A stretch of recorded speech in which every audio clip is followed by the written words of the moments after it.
The Canon PowerShot V1 is a powerful little camera designed for content creation, but to get the most out of it, you need the right settings. So in this video, I'll walk you through the best settings for vlogging, talking head videos like this, and even slow motion. So grab your PowerShot V1 and let's dive in.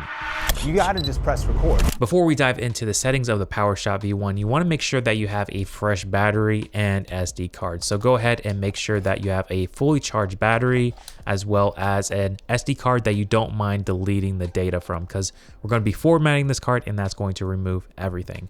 So go ahead and have those in, and then now we are ready to turn on the camera and adjust a few settings. To get started, we're going to turn on our camera by pressing this on and off button right here. We want to make sure we're in the movie recording mode, as well as M for manual controls. Next, let's dive into the menu by pressing this button right here.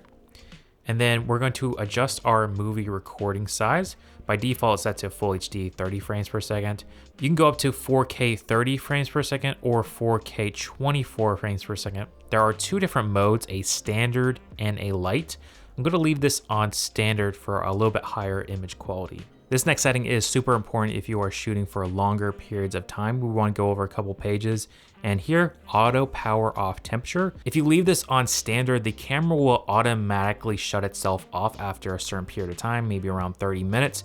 But setting this to high, the camera won't shut itself off, but it will get a little bit hotter to the touch. But because this camera has a built-in fan, I would set this to high and let it get a little bit warmer. That way you don't have it risk shutting off on you. Next, we're gonna skip over to this wrench icon and go down to format card. Now we want to put in a fresh SD card and we're gonna do a low level format. This will delete everything from the card, but this is important that you have a formatted card, that way everything records properly. Another thing you can adjust in this wrench icon is going all the way over to screen brightness. If you're outdoors, you can increase the brightness so it's a little bit easier to see outdoors.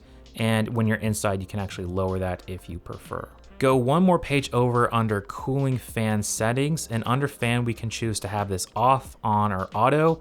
I recommend setting it to auto so that way you can adjust based off when it needs to cool itself down and you don't really hear it too much.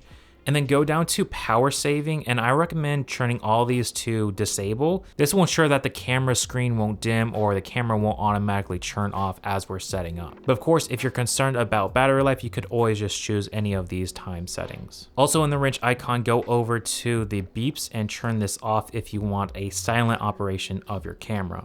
So that's it for the menus. Next is the exposure settings of this camera. Then the first thing we're going to adjust is our shutter speed right down here. So I'm gonna click on that. You can actually touch it with the touch screen.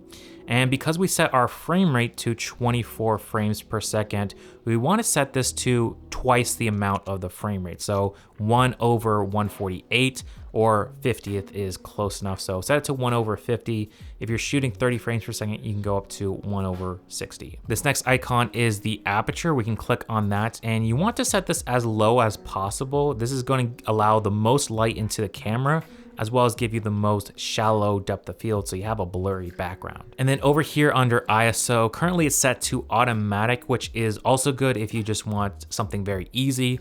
But if you are recording in a studio environment for a long period of time, you want to dial this in and lock this ISO.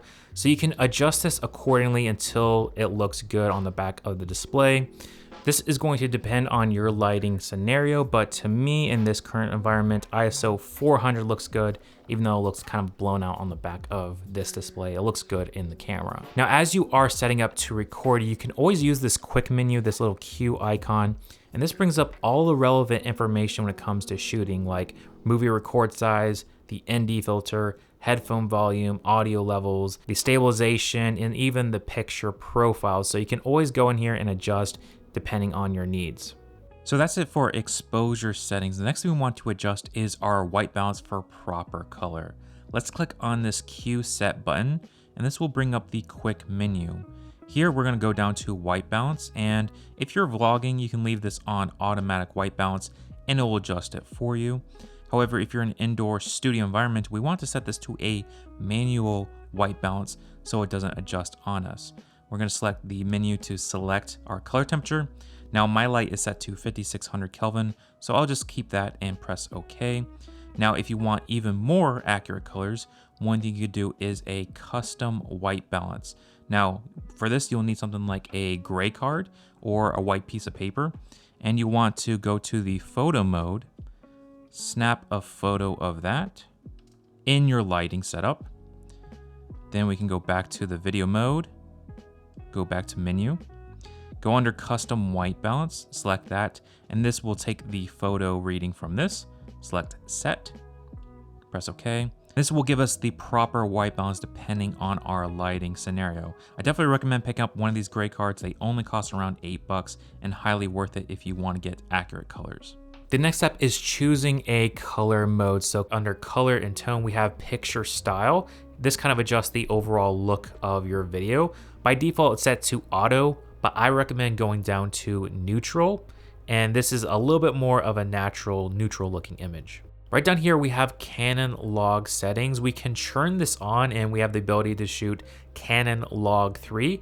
This will give you the most color grading potential from this camera. I recommend turning on view assist as it gives you a preview of what it will look like once it's color graded on the back of the screen. Now, shooting in Canon log is the only way to get 10-bit video out of this camera. So if you are not shooting in Canon log and just using the normal picture style, you're going to be in 8-bit, but for most people that is going to be plenty for vlogging and content creation.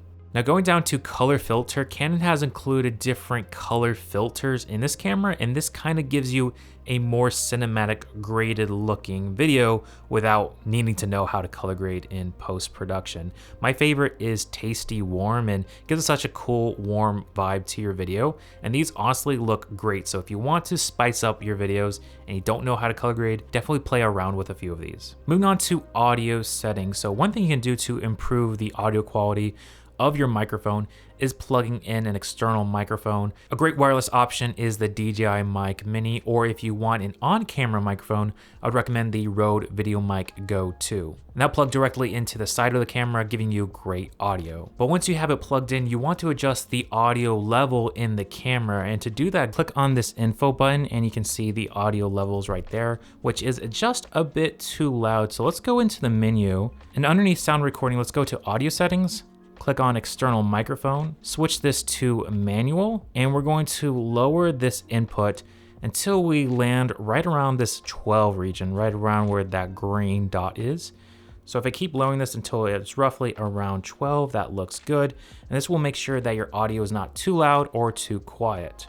Next thing we want to adjust is a wind filter, which is going to help kind of cut out some of those wind noises that might hit the microphone. I would recommend putting on the windscreen and perhaps turning this off if you want the best audio quality. You also have the ability to turn on and off noise reduction if you want to disable that.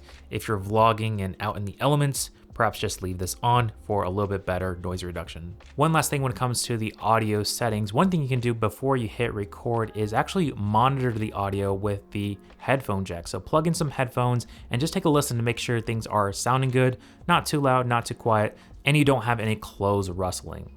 This is what it looks like when we have all our settings dialed in for talking head video. We got our exposure, white balance, color, picture profile, as well as our audio, the DJI Mic Mini. This is a wireless solution, so as I move around, I'm still getting consistent audio. One thing that's nice about the PowerShot V1 is the zoom lens, so you can just easily adjust the focal length. Here's the full 16mm wide angle, and then I can adjust, I can zoom that in if I want to tighten up my framing, which is super cool that you have that flexibility. Now these particular settings are all manual, so they're going to give you consistent lighting and exposure, and it's not going to change on you for talking head video. But if you want to vlog with this camera, I do recommend setting a few of these settings to automatic. That way it's a little bit easier. So let's talk about some vlog settings. Now when it comes to the best vlog settings, there are a few things I would adjust for this faster paced style of capturing video. Let's click on this Q button here. I would set the ND filter to auto. This will turn on and off the ND filter depending on your environment. So if things get really bright, it will enable that ND filter to compensate. Likewise, I would say leave your ISO to automatic, and that will help adjust the exposure as well. But if things are generally too bright or too dark, you can click on this middle button right here. This is exposure compensation. So if things are on average a little bit too dark, you can increase this by +1 or so, and it's going to brighten things up a little bit more on average. I wouldn't go too far in terms of the exposure compensation, as that might ruin your exposure, but going from -1 to +1 will look great.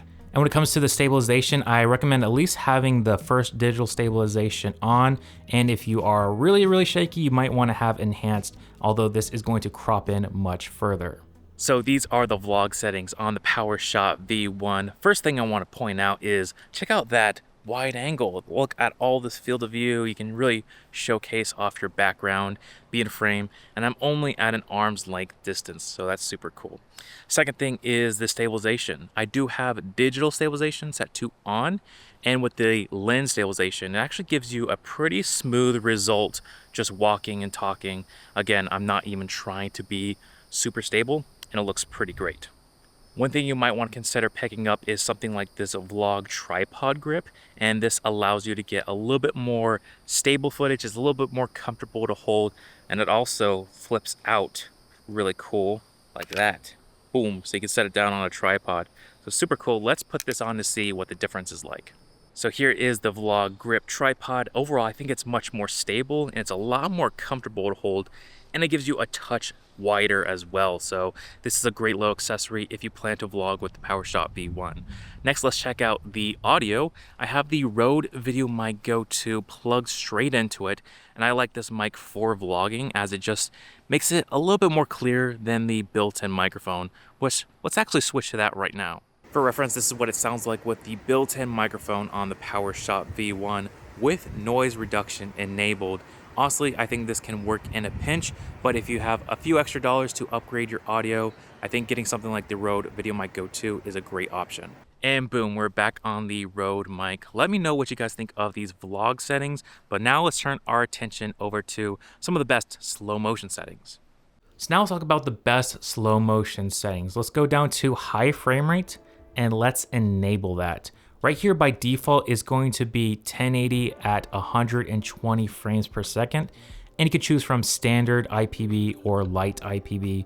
This is basically a higher quality and a slightly lower file size if you want to choose between these two. Now with this mode selected, you won't get audio in the camera, so you will have to keep that in mind. But if you want to shoot 4K 60 frames per second and you don't see it in the menu, you need to go back and turn off movie stabilization. Go back into the menu and you'll see 4K crop at 60 frames per second. Enable that, and now we have 4K video 60 frames per second. Now, as you might notice, it crops into the frame of your video by 1.4 times, so you will have to adjust as you are filming. Also, when you're shooting slow motion, make sure that your shutter speed is double your frame rate. So double 60 would be roughly around 125, or if you're shooting 120 frames per second, you'd increase this all the way up to 250.